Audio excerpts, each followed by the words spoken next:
ready. Yeah, man. Determination. Like we was determined to have this show. For sure, man. Always. You know, dude. special shout out to our executive producer. Yeah. You know, back in the lab. You know, doing what he does over at Fifi. Always mixing up something. You know, wonderful. but special guest to our in studio producer. Man. For making it through with us, Mills, you know. Thank you, Mills. But you know what time it is, Slim. Yes, sir. Let's get to it, man. You know The what time big chair it is, Slim. The big chair. Filled. Please take this time to introduce yourselves. Come on. Because you know he ain't come alone. He got a special guest with him. Yes, sir. I didn't know he was bringing a special guest. Slim, he was on your list. Hey, man, I saw it. Yeah, I saw that. He let me know. Communication, man.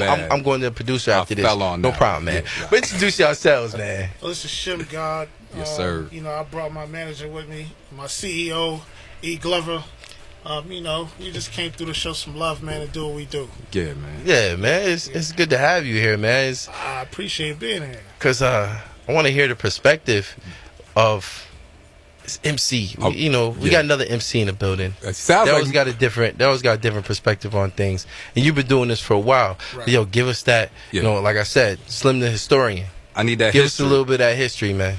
Well, for me, I mean, MCing began for me with battle MCing. You know, and it was like I understood what people did with records, like, but at the same time, I felt like you couldn't really show skill unless you're really pushed, and you don't know what your limits is like when you push unless your back is against the wall. And that only happens in a battle. Right. It gets intense. And I'm not talking about these, like, no disrespect to the battle leagues. I love the battle leagues. I watch URL and all that. Yeah. But what I'm saying is, back in the days, it was me, you, on the block, no books, no rules, no beats, and we just went at it. And the only way out was to really completely just like, you just had to rip me to pieces. So, yeah, and New York cats used to go in, man. I heard about the famous Jay-Z and DMX on the pool table, right? People don't talk about that, though.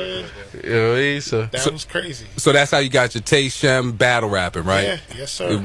How'd you, I mean, you know, a young man, because the bio said you were youthful back then, right? Yeah. So, I mean, what was the taste? How did you know, like, man, this is, I mean, you was writing in the crib, or it was just off the top, and it was butter? What it was simply this, right? So, because I can remember, and you know, I give him some airtime, so it's like, I heard hardcore, right? The Redman, you know, it was the EPMD record. Yeah. Yep. And Redman like came on a TV, and like I see this commercial, and he's like walking up the block rhyming, and he's like tearing apart the letters in his name.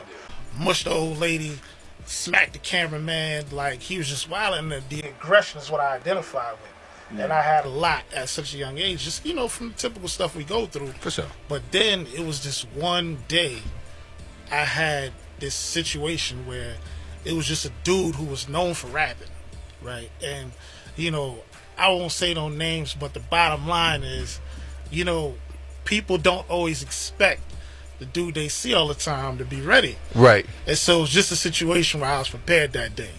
And so it happened, and I kind of got a rush out of it. And after that, it was all ego from there. You took his crown. He said it was all ego from there. Like, listen, I'm ready. He got caught slipping, my blood was boiling. There you go. There you go. But that's the thing, Slim. When you look at it, and you know, he will say this when you're dealing with rappers. Listen, you need your best three on ready at all times, because you never know who you gonna run into. Yeah. You know, you need your best three, and not just your best three freestyles, but we might walk in somewhere and I'm shaking hands with somebody I know from college, and he now a record exec. Okay. Right.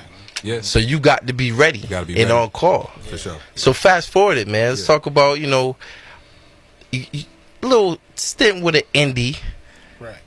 Get into that indie, that executive part. So what happened was, you know, at the time, you know, his stage name was The Most Talented. And so he ran a record label called Whatever You Want Music Group. And I was young. At that time, I was still rhyming, but I hadn't even heard myself record yet. Right. And so he just kind of extended some love that I hadn't experienced before that. He was like, listen, you can get in here, you can record for free. In fact, I want you to come join the label. Made me director of marketing. So you got to understand, I'm only like 14, 15 years old. Yeah. And I'm a director now. And I don't even know what that means. Yeah. I don't know what marketing is and none of that. But, you know, I went, picked up a couple books, sat with it, and became it. Yeah. You know, to such an extent where, you know, not only did I think in terms of marketing and business, but like, when even my creative process, and he could tell you this, we'll sit down to create, and my process starts with what we're gonna do with the record. So I'm thinking about segmenting and positioning in a market. I'm not even considering, just the typical rap reason. Yeah. Right? Yeah. If there's no audience, if there's no potential budget, if there's no way to create a brand, establish or leverage a brand, then I'm not interested.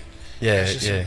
But shout out to Most, because he was one of the first people I spoke to too. Absolutely. that started breaking down the music industry, Right? and introducing me some more cats. So he was an integral part of my beginnings. But I want to expand on something that you said, and it's almost writing and rhyming with purpose.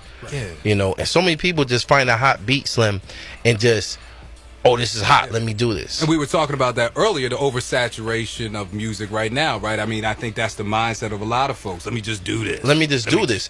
But you approach things so much differently when you can see maybe not the whole goal, but you can see parts of the goal as you're writing it. But I want to segue into one of the reasons why you're here, because we're going to debut your first single. Right. Let's talk. Give me the title. Give me the introduction to the single, and after the single, we'll come in and we'll break it down. So here we go. Your debut today. All right. Well, I mean, the name of the single is "Remember Me." So this is nostalgia, because it's like three stories being told. Okay. And in one sense, it's "Remember Me" literally as ShemGod, because people around, like, I've had the privilege of working with a lot of artists, some of which is like, hold on, man, we're gonna get into that. Yeah. Let's do this. ShemGod right here, premiere, Remember Me, 87.7 Fifth Entertainment.